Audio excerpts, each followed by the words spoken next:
Hello, I'm Jenny Stevenson, host of the Survivor's Guide to Life podcast. Today I'm going to start with a quote. When we speak of trauma, it is usually something to be avoided at all costs, but the suffering that war brings can be a strange and terrible blessing. That is a quote from Phil Clay, who is a U.S. Marine veteran of the war in Iraq.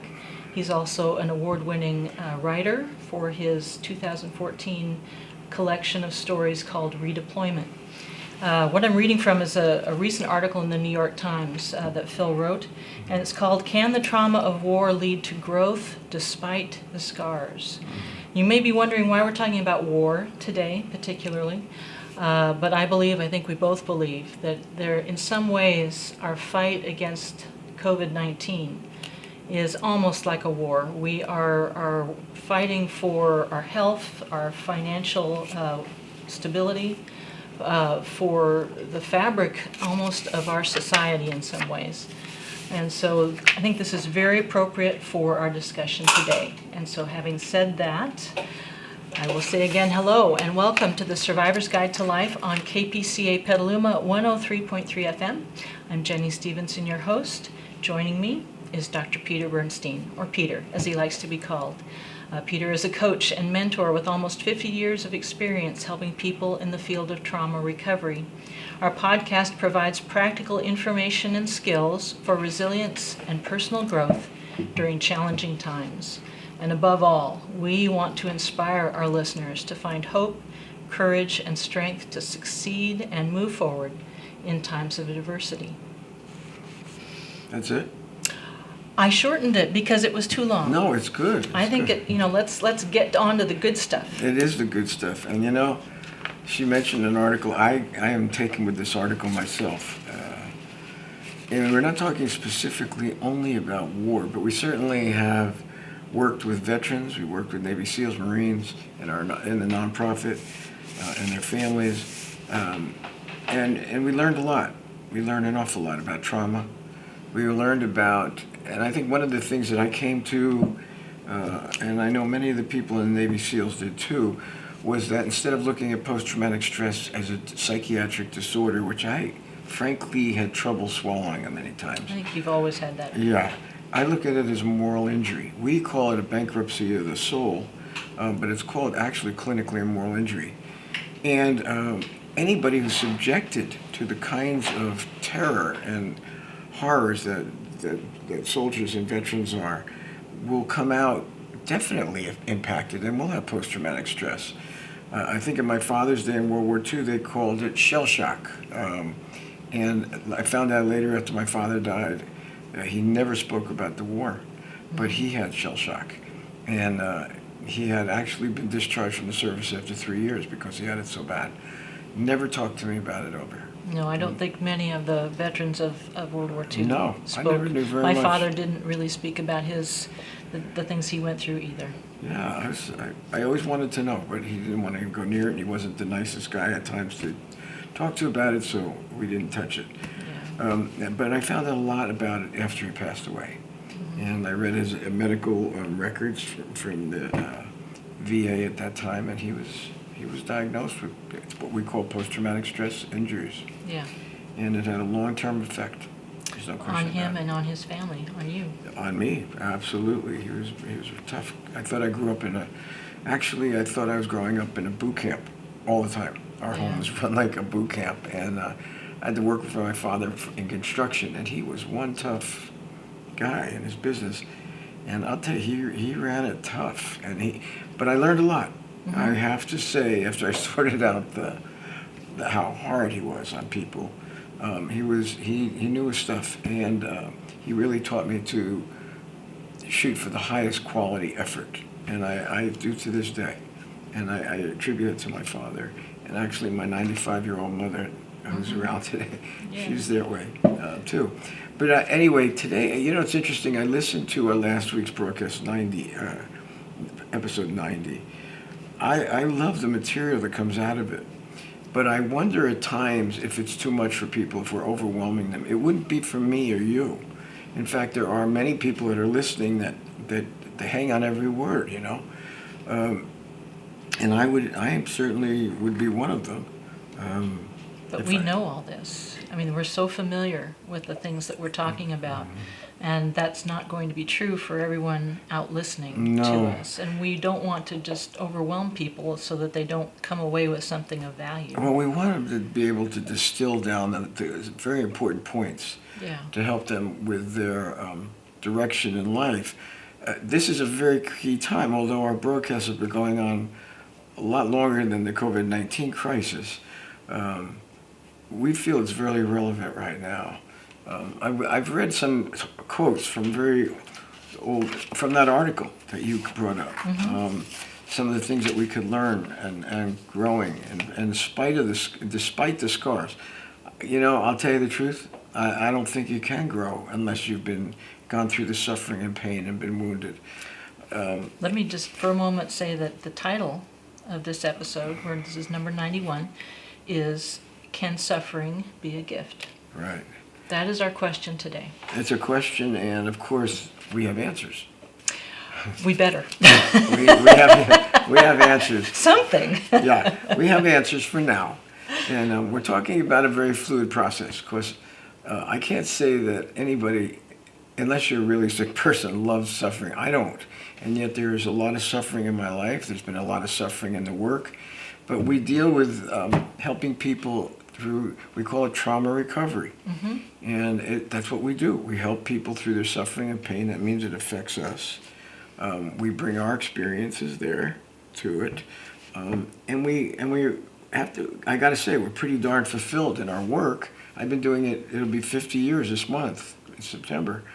And I tell you, if I were burned out and I didn't believe in what I was doing and I hadn't been fulfilled, this wouldn't have lasted this long. And my passion, in some ways, although it's been morphed and matured, is just as much as it was when I started. In fact, it's certainly more well-grounded than I was when I started. So I love what we do. I care about my fellow man. I want to say this. In reading this article, something that I've forgotten, it's not that I didn't know about it, but we don't emphasize the contrast between what could happen to people if they don't follow and move toward a more positive course when they're in difficulty. And this article brings up there's some very negative philosophers that went through some terrible times and came out so cynical and bitter. And they talked about one, what is it, Jean Amoret? Yes, the man's name. And just went through terrible torture. Undeniably. In Germany, he was tortured by the Gestapo. He was in Auschwitz. It was terrible. There's no denying it. And when he came out, though, to tell this man that suffering could be a blessing would be the most insensitive thing you could do. And yet he took a turn completely in a very negative way. And in fact, he committed suicide. But what he talked about was there is no blessing in suffering. There is nothing good about it. And really, we're very weak people, and when we're broken and tortured and go through terrible pain, all we think about is our own bodies, our own suffering and pain, and how insignificant we really are. He was a very broken man who went the wrong way. It was interesting because when I read that, I knew a lot of people that went through the Holocaust in my upbringing. My parents' friends, family friends, and whatever. I know a lot of them were like this guy. They were very bitter and very broken. And you knew a Holocaust survivor, at least in our culture in New Jersey. You could tell that many times they were so negative and cynical and broken and not life positive at all. No. And my heart went out to them. I can remember some of them and their faces to this day. And it's not that I didn't feel their suffering and pain as a kid, but when they opened their mouths, the bitterness and the hatred consumed them. And I didn't really totally grasp it conceptually at that time, but it really was a reflection on they were destroying themselves with their bitterness and hatred. And they didn't take that step to turn it around. And, it's funny because I remember some of them were pretty intelligent, and yet I remember some were doing very menial work, and far below what they could do, but yet that's all they sought. They didn't want to do anything too good anymore. And I remember a couple from Poland, and they were nice people, but so broken. And I remember looking at her name was Tilly, and I remember looking at her. She always looked like her eyes were sunk in her head, and she always looked like she was crying. But I mean deeply embittered crying. She went through hell. So did her husband. Lost a lot of her family. But I remember I liked her. There was a broken sweetness toward me as a kid. But when she started talking, she just spewed bitterness and hatred and contempt and disdain. And it was a woman who just never turned her life around. I knew a lot of people like that. And I remember when I was doing an internship in a hospital, I'll never forget this. Some of the people in the day treatment program, inpatient and day treatment programs, were Holocaust survivors, and they were schizophrenic, some were psychotic, some just were so depressed, they were psychotically depressed. And I remember at one point I was put in charge of one of the day treatment programs for a short time before I left there. And I remember my heart went out to these people and realizing, look how sick they've made themselves. They can't function outside of a hospital program. And it was heartbreaking, and yet it was a state of being I was very familiar with from my upbringing. I had never seen, to be honest with you, until I worked in a psychiatric hospital, I'd never seen it to that extent, though, that these people, and this was 1972, I don't remember, 72, 73, and this is 40 years after they'd been in concentration, and They were still there. Yeah. In some ways, they were still there. Yeah, I don't think what Phil Clay and what we're talking about in any way denies the horror that people go through, particularly, as you're saying, the Holocaust, the people, service members in war, people who've had tragic experiences, the complete injustice or the complete tragedy that they've gone through. Right. And that the question is not that. The question that he poses is it possible after an experience like that to return to a life of value? And I want to get to that, but first... Are we on a break? But first, Okay. I'm going to say... Oh, okay, good. Peter and I are talking today, we're referencing an article by Phil Clay, Can the Trauma of War Lead to Growth Despite the Scars?, published in the New York Times. Just before our break, we were talking about the essential question of can suffering ever be a gift? And Peter was sharing some memories, some people that he knew that had gone through the Holocaust, and the wounds that they continued to carry decades later, and which embittered their life. And the cost that was for them, and are they condemned to that for the rest of their life? They were, because that was their choice. But I think as a kid, it made a deep impact on me as far as knowing that I didn't want to live in that kind of embittered culture that held such deep grudges. Not that I knew an alternative yet, but I know it had made a deep impression on me.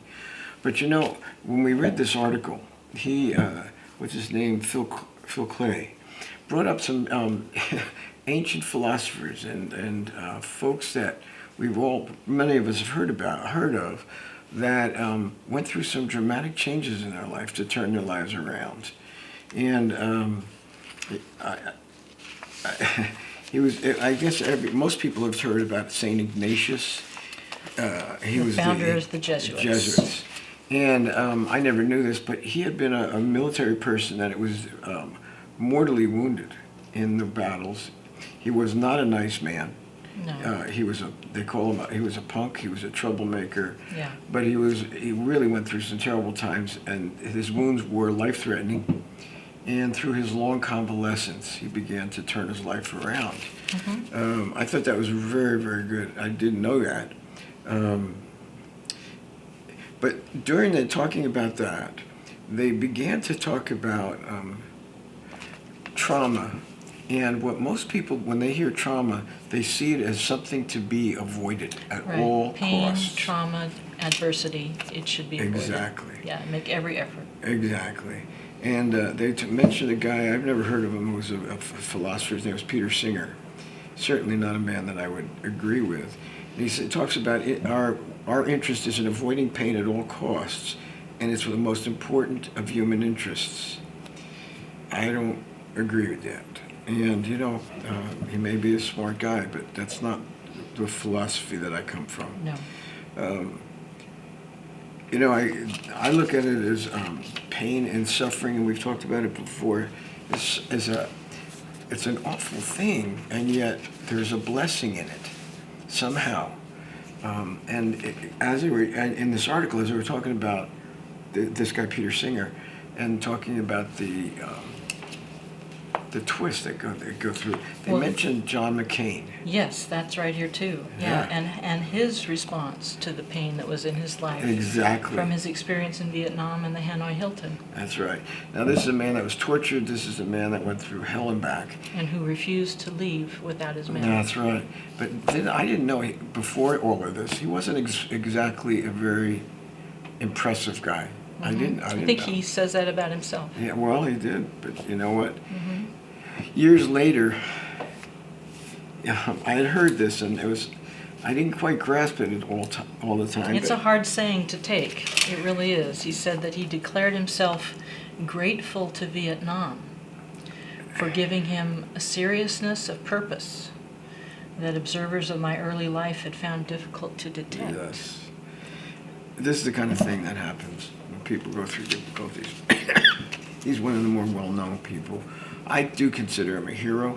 Mm-hmm. What he went through, what he sacrificed for his fellow inmates in that horrible Hanoi Hilton.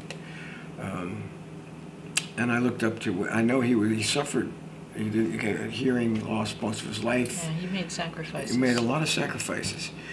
But I liked him. But I know the man had been scarred for the rest of his life from what he went through, and made the best of it, and overcame, and had such a deep sense of purpose. Right. That he's one of the few politicians, whether you agree with it, he was an honest man, and he was always looking for the truth and integrity and honesty in politics, which is so rare. So rare, and he wasn't embittered. He wasn't. Didn't seem to be. Well, he got embittered, but it was more about people that played the political game, and he just did not agree, didn't like it. It didn't mean that he just didn't agree with their politics. It was the kind of people they were, too, and are, on both sides of the aisle. Yeah. But he was a man that shot for the truth and looked for integrity. Can you imagine in that world looking for integrity and decency and genuineness? We won't go there because we'd be here all day. No. But John McCain made it his purpose in life. Yeah. And from a man who started as a very shallow, lightweight guy, after all the suffering and pain and torture he went through and hardship, this is what he came out to commit the rest of his life to. Mm-hmm. So to me, that was a great example. The other one that he had here was ancient Greek playwright. Aeschylus. Who was a playwright and a military person. I didn't know he was military, but... He's a veteran of the Persian Wars. Yes. And he spoke about things that I thought a lot about.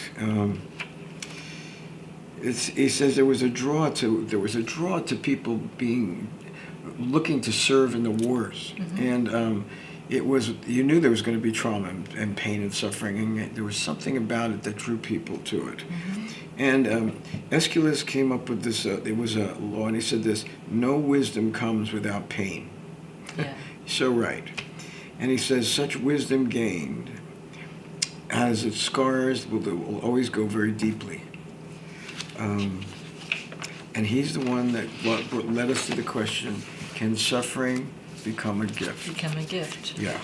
And I love these old, now that I'm reading them, some of them I'm familiar with, but I've forgotten. And this particular paper has brought some of these things back. Some of the people actually that they brought up, I studied in my master's in social psychology and sociology, and I remember a couple of them I really thought a lot of. One was a guy named Peter Marin, and I'll talk about that in a minute. But he also mentioned a guy named Ernst Jünger, Yes. who was a German philosopher. And he was a soldier for Germany in World War I. Right. Yes.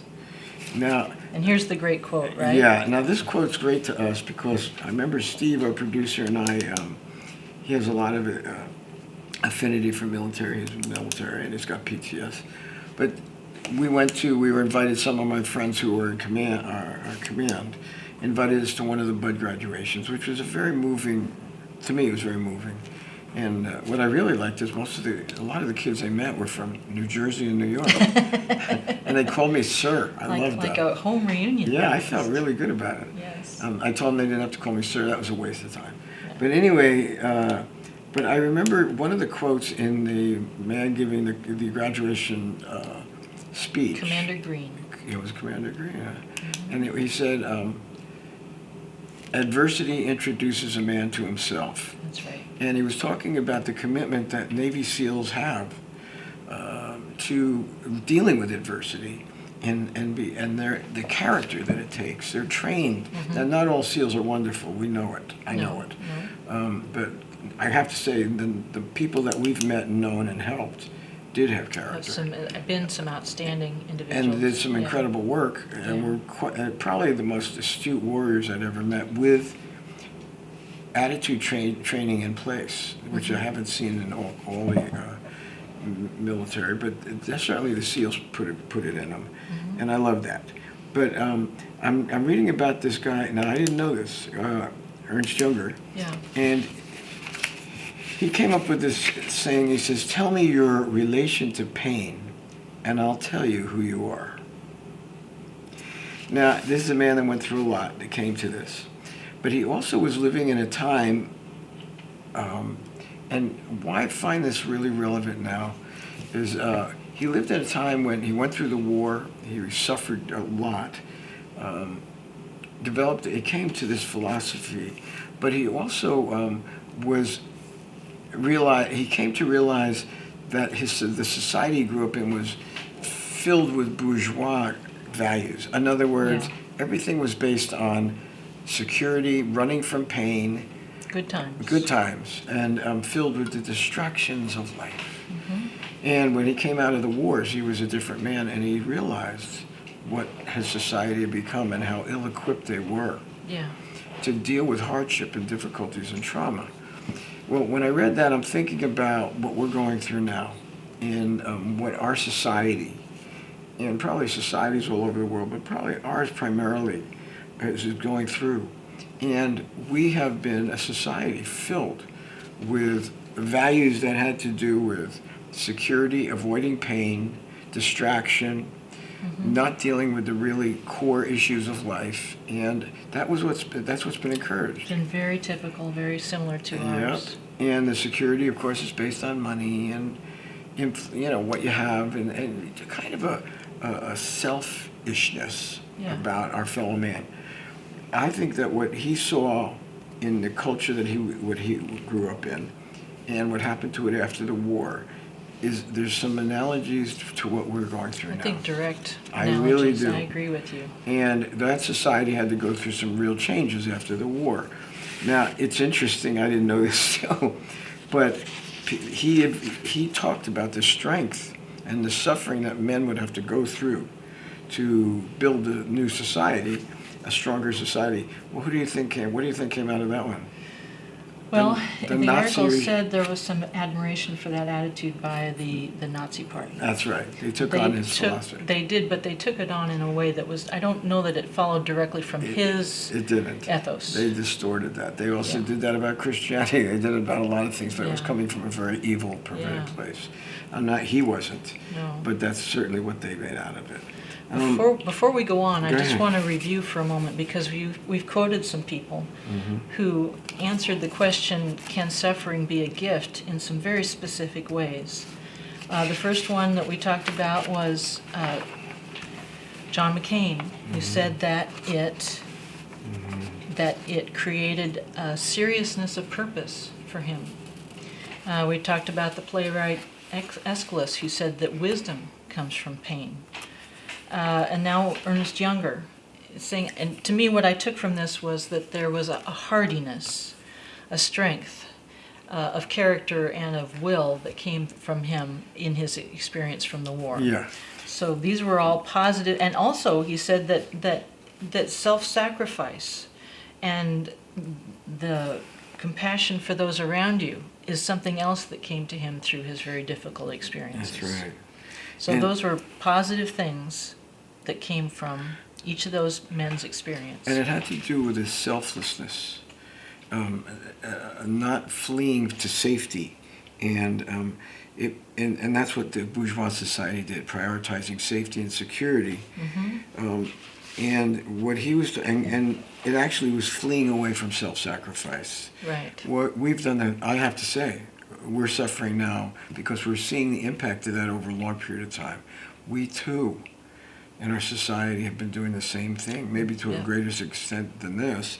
And people are suffering now a great deal because they're so ill-equipped to deal with a true crisis. Right. There's no question things are not the same. They probably never will be again. Things aren't as easy or convenient. So we're going to take a break. Yeah. Okay, right. go for it. Peter and I are working on answering the question today, can suffering be a gift?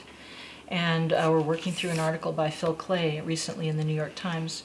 We've talked in the first two segments today about some of the ways that suffering can be seen and experienced as negative and can be experienced as a positive benefit to us, as a gift, or even maybe a blessing.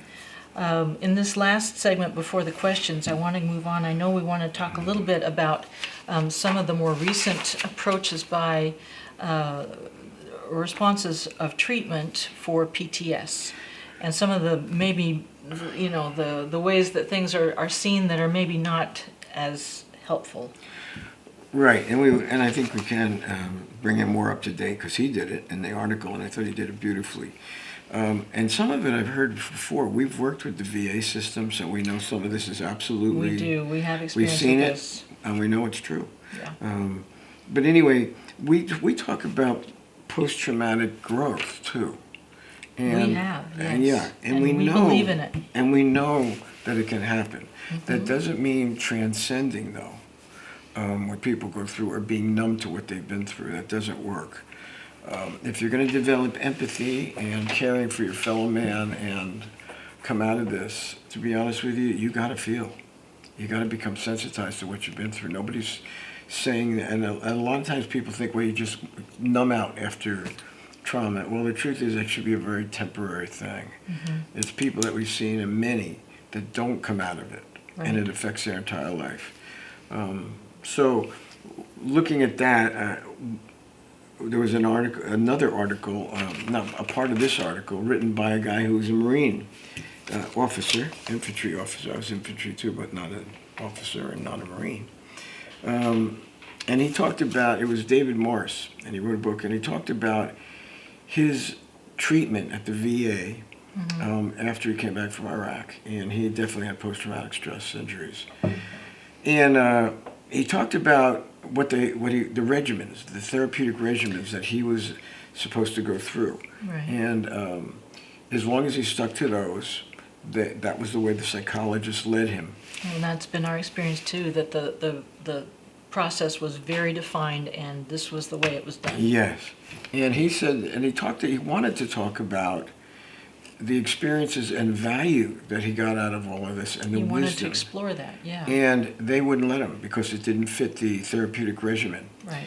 And I'll never forget, I've heard this more than once, that a senior psychologist there told him, and I've heard this before, told him it was actually an insult to those who are suffering to speak about possibility of growth. And frankly, that's an unfortunate aberration of sensitivity, Yeah. because it takes away all hope. And it's not being insensitive to those that are suffering, it's giving them encouragement and hope that they can get through this to the other side. I have seen this about these regimens. They get very rigid, and you're expected to go through them, and that's going to be the way you're going to get through post-traumatic stress. I don't believe in that. And I've certainly been doing this long enough to go, as much as I believe and am committed to the work we do and the way we do it, I know there's other things that work too. And after dealing with a lot of veterans, I came to have to loosen up my parameters of how to work. And I learned an awful lot, that there's plenty of good things out there. And I had to be open to hearing what they are and not be threatened by it and be territorial, but to incorporate it and to appreciate it. He's talking about how he was treated and what it did to him. And one of the things that is, if he points it out or if the author points it out, is that the VA is working on a model, the medical community is working on a model based on science that doesn't really take into account the spiritual and moral significance of the condition.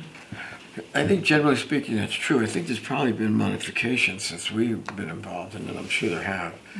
But I agree. I mean, when it comes to the medical world, their answer is to cure this, to help with the symptoms of trauma. I don't disagree. I mean, that's good.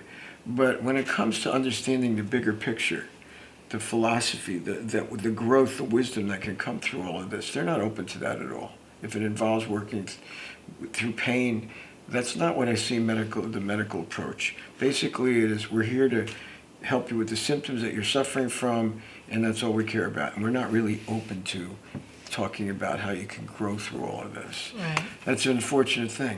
It really is a very limited way of functioning. And I think this guy, what's his name, David Morris?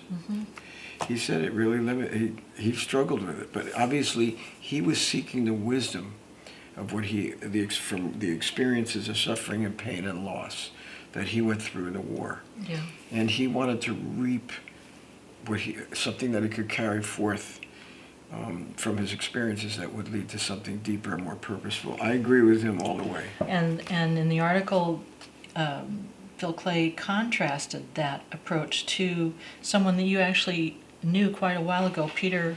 I didn't know him. I studied Marin, or him. you studied him? Yeah, I studied him. He had a different sight on this. I always liked Peter Marin, and I didn't remember any of this till this article, but I always liked him. He had a different approach.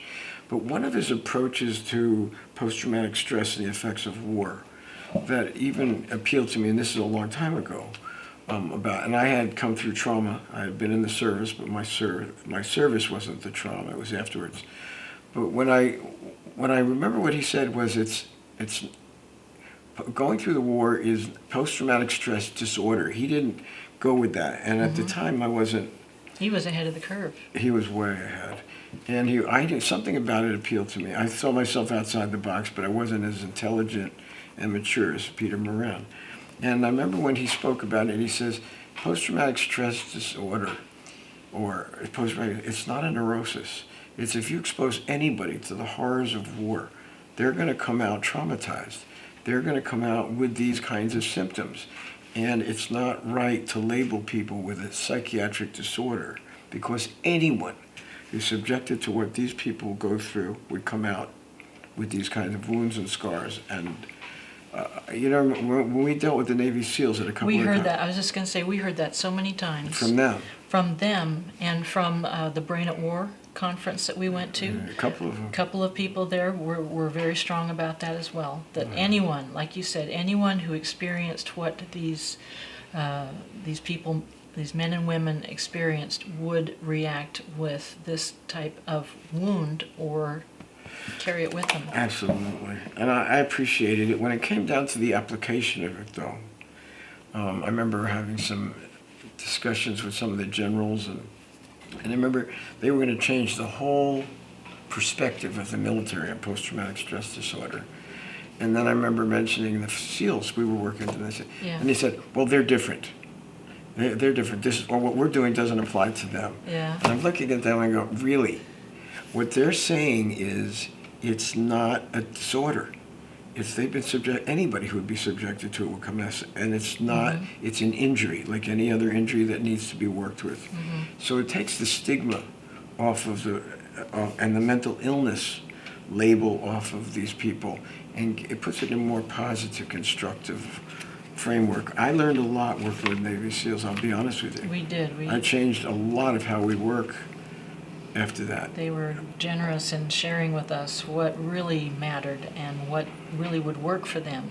And that was part of your time when you were really transitioning your practice away from the mental illness model psychotherapy model to more of a coaching and mentoring right. model. And because that was what they were. That was what would work for them. And you know what? It worked for me too. Yeah. Because I didn't want to create barriers between myself as a professional and the people I'm there to help. And I realized that these guys deserved more respect than that. And it definitely changed my whole approach to how I looked at things from there on out, and right up to this day. So I'm very grateful for that. So how do we transition this to what we've been talking about and what people are going through? They're going through a lot. Okay, we speak about it. We've talked it. We've referred to other approaches to our finding resilience, courage, and strength through struggle and suffering and pain. We've talked about the different stages that people go through, the very specific stages of what they go through. We certainly worked with people and we've seen the struggle they're having. Some much worse than what I see most of the others going through, although it's along the same lines. But what I'm seeing is it's on such a massive scale. Everyone is people being affected. They don't have jobs, they're losing their businesses, they're financially strapped, they're terrified of the disease, COVID-19. Now in California and other places, the fires are surrounding us all over, and hundreds of thousands of people are being evacuated, or certainly putting on mourning to be evacuated. The fires are huge. I mean, it's polluting the air all around us. We've had a lot of things, one thing on top of another, and folks aren't used to all that's hitting them now. We've talked about the people who work in extraordinary reality. That includes us, firefighters, police, paramedics, doctors, nurses on the front lines, caregivers on the front lines, probably more so than almost anyone, because they're there on a constant, ongoing basis. And we've talked about what people who are living and working in this extraordinary reality have to go through in order to find the strength, the sense of purpose and resilience to continue in the work. It's hard work. A lot of people burn out. What does it look like? Not pleasant. A lot of anger, a lot of resentment, bitterness, fear, all of the things that we are now seeing on a massive level. Well, all people in there who live and work in this extraordinary reality of life have to face that. But the first thing that they have to do is face themselves. And that is the starting point for the changes on how to develop this resilience we're talking about. There is a way that we've developed in our work of paying attention to the body, which is the reservoir of all the energy and emotion and of the traumas that they go through, ours and others that we help. So we know about it, and we know the changes it puts us through. We're not, again, I always want to reiterate, we may sound like the experts, but we can, that position can change at any time, and people that we help can wind up helping us. We're not sitting on any throne of experience. We can't do that. We are human too. So these things that we do impact us as well. When we're helping others that are facing death, dying, sickness, crisis, and tragedies, we're affected. We're going in it. We want to help. We want to do everything we can. And the situations are overwhelming at times, that no matter what our tools are to help and what we want to do, sometimes it's just nothing, a lot of times, no matter what we do, it's not going to happen. All we can do is make people comfortable, love them and care for them, help people through the terrible crises they're facing, and do the logistical help that they need. Those things we can do, but that forces us back on ourselves. We've got to look at ourselves feeling pretty inadequate at times and very limited. And yet, I would say, as we're just about to go to a break, I would say that the people who have chosen to be a first responder as their life's calling would answer the question, can suffering be a gift? Mostly in the positive. They are seeing some value for themselves and others in the sacrifice that they make and the hard times they go through to do their job. Some of them don't. Some of them I was burn going to out say, and they're gone. if they're, But the yeah. ones who are thriving in the profession are the ones who are willing to embrace their own limitations and the pain that they go through to do their job. When you say thriving, you don't mean without pain or suffering. Not without pain or suffering. You mean resilience. Right. And that they can find a positive perspective after they deal with themselves emotionally and physically and do that first, then they can come back with a renewed passion and vigor to help others. That's right. We are in our last segment of our podcast today, and this is where I get to put Peter on the spot and ask him some questions. I felt on the spot this whole Well, then maybe I'm doing my job. I don't know. No, I think you're doing great. Oh, okay, good. Yeah. Good. And I think we've really done some good, given some good messages Let out us today. know if we have. Okay, we want to hear All from right. you. If we've blown it, let me know. So my first question takes a little moment to explain, but we used as an example today, we talked about people who, or even professionals, clinical professionals, who feel that at times it's unfair or too much to ask to think that someone who's gone through a horrific experience could actually grow from, that post-traumatic growth is possible. And you have talked in the past about something that you call misguided compassion. How would you describe some of what's going on in these scenarios in terms of misguided compassion? I know what I mean by misguided compassion. Yeah, so maybe start there. What is misguided compassion? What is misguided compassion? Mm-hmm. Well, Would you say that these professionals might be thinking they're acting in compassion, in saying it's too much to expect that you could come through this and grow from it? yes. Yeah. Okay. Thank you for the. Yeah, I needed to explain more. Thank you. I need that. I think they're definitely misguided, and but at the same time, I know they're making an attempt to be sensitive. I know that, but unfortunately, these people are coming with a very limited perspective, and their sensitivity isn't real sensitivity at all. There is a timing factor that we've seen in dealing with people who deal with effects of trauma. That at times you can't really talk about growth and hope. You got to help them with the logistics of just getting through one day at a time. And I've seen misguided compassion in many different ways. The one that really has struck, I guess it comes to mind the most, but I've seen it, where someone has lost a loved one through whether it's been a crisis, a tragedy, or a natural death, or whatever.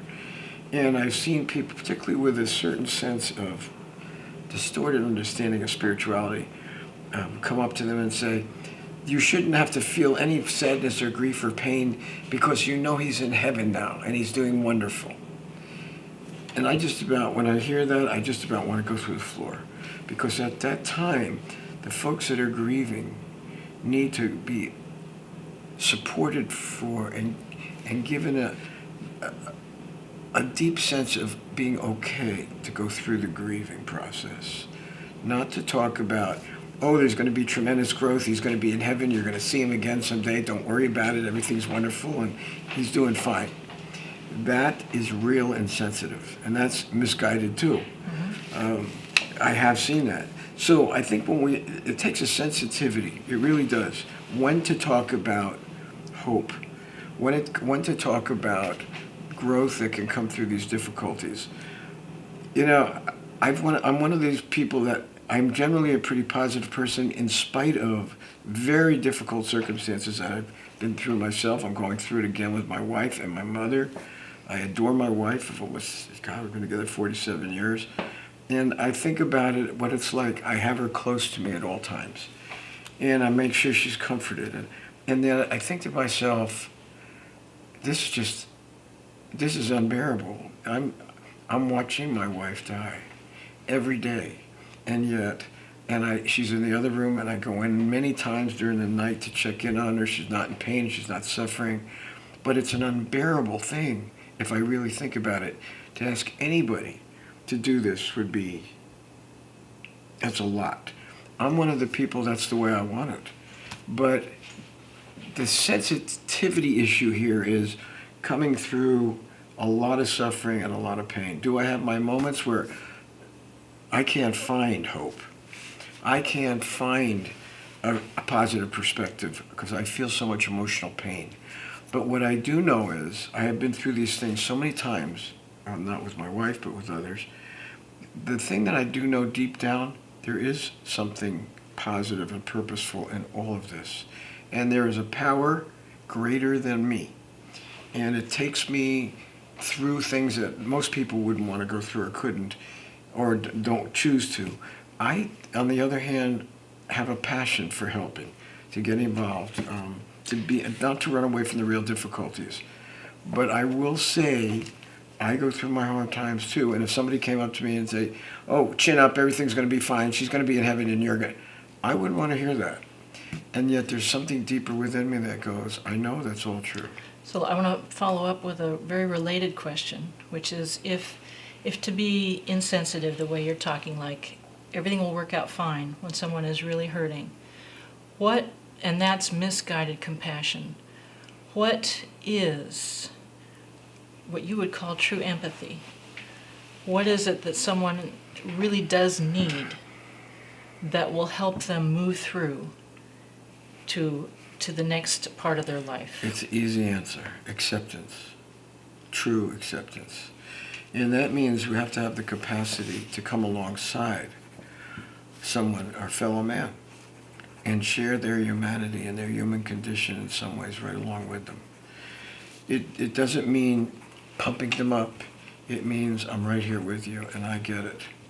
And I've been there, I'm there, and I hear what you're going through, and anything you need, I'm right here for you.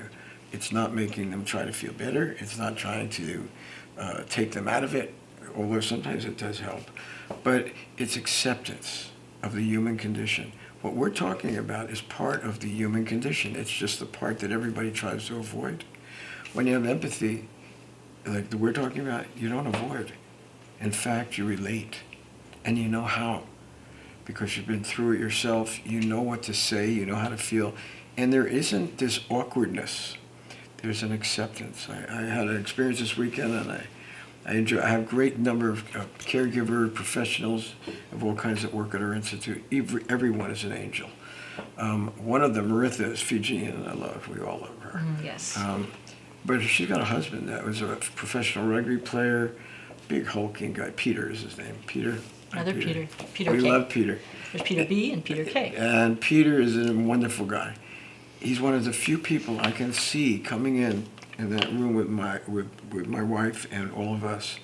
He is completely comfortable being in my wife's presence, and talks to her, and relates, and works around her. He is a kind of person that not only is he comfortable, it's a comforting presence without his imposing himself on anyone. That's the kind of thing. He's got a deep sense of empathy, whether it's personal or cultural, could be both. But that's what I like, and that's what I appreciate. I'm like that, but I really appreciate we, at our place, let's be honest, everybody's like that. But I sat with him in the room. He was helping me fix something in Lynn's room. I wouldn't say effortless. It was just so accepting and comforting and comfortable. I'll never forget. And the way Lynn she doesn't talk, she can't see, and yet we talk to her. And we're working all around her and fixing some things in the room, and he's helping. And he says, hi, Lynn, I'm here. And he just talks like very comfortably, comforting and regular and sweet and empathetic. And he also has a heart. I mean, he can go to the deeper places of pain. But Peter is one of those people that can do it. I can do it. That's the kind of empathy that is filled with acceptance of the human condition. Mm-hmm. And it's a gift to those that are suffering and in pain. Very much so. Very much so. I'm going to close with my last question, and I hope that I can make this one a little bit clearer. And this one I want to preface by saying I mean absolutely no criticism. But I wanted to ask you Criticism, go ahead.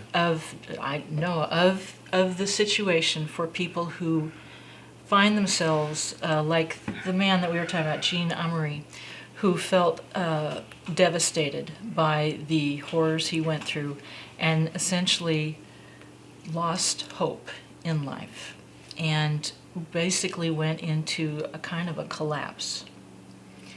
And what is the risk from going into collapse? What the misguided compassion that I guess this is the best this person can do? Collapse means what? It means turning negative about life. It means instead of our normal need and love of our fellow man and the need to communicate and to see our fellow man with an acceptance, a caring way, wanting to be around our fellow man. Now, I know we all have our moments when we don't, I get that. But generally speaking, it's not looking at our fellow man with suspicion and distrust and life in a very negative way.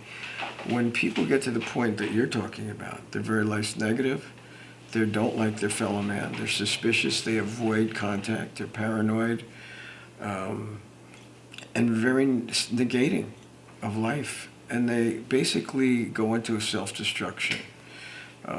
And there can be varying degrees of this. Yes. You know, all of us, many of us can go into some kind of a collapse that we then need to pull ourselves out Well, of. that's the key.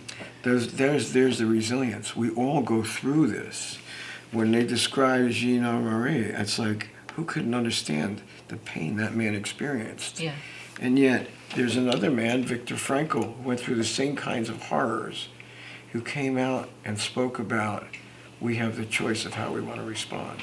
He went through very similar, horrible, torturous experiences and loss, and he came out with a much more hopeful and positive outlook on life. Was he one of these people that was ethereal and out there and out to, which I don't like, of course? Not at all. Not at all. He came out with a very down-to-earth outlook that had hope to it, and spoke about the purpose of going through all this. And we can't always control what happens to us and what things come down on us. We have one thing, though, that we always can be in control of and in charge of. That's our choice of responses. When I remember him in my master's program, too, and he left a deep impression on me. So he went through the same kind of things as Jean Marie. Mm-hmm. Jean Marie killed himself eventually, and he was considered a philosopher, a known philosopher. I never heard of him, but I just read about it. Well, Viktor Frankl wrote a number of books on how to find happiness and joy through struggle, suffering, and pain, just like we do. And he created a program that helped many, many people to see the things and learn the things that he learned. He was terrific. So here you go, similar circumstances, but much different reactions. Mm-hmm. Our job, the way we see it, is people who come to us with post-traumatic stress, and it can be an ongoing, long-term help. Unfortunately, many times they have a general suspicion and remove themselves from their fellow man. They don't look with love on their fellow man at all, or even want to be involved. They're very uncomfortable. They don't make other people feel comfortable because they're really life negative. They're scared. Mm-hmm. It's always part of it. But the fear is turned into a life negative approach and outlook on life. Yeah, we don't want to. That's not where we are. No not way. At all. And I'm going to have to. We're out of time. That's unfortunately. Good. That's good. So, yeah. Okay. All right. It's my turn to say that the Survivor's Guide to Life is made possible through a grant from Sonoma Coast Trauma Treatment, a 501c3 public charity. And if we have been a benefit to you, I hope you will consider making a donation to help support SCTT and what we're doing. They're at www.sctraumatreatment.org. There's a way to donate through the website.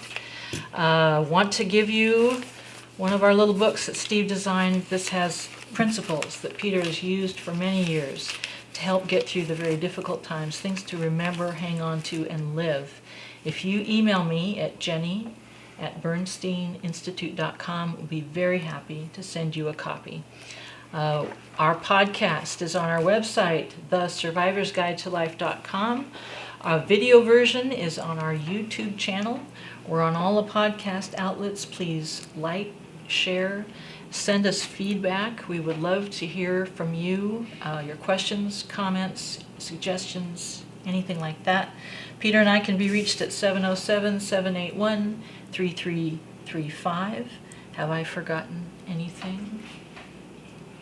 Email. Oh, my email, again, jenny@bernsteininstitute.com. And thank you for joining us. We look forward to next time. And hang in there. Yep.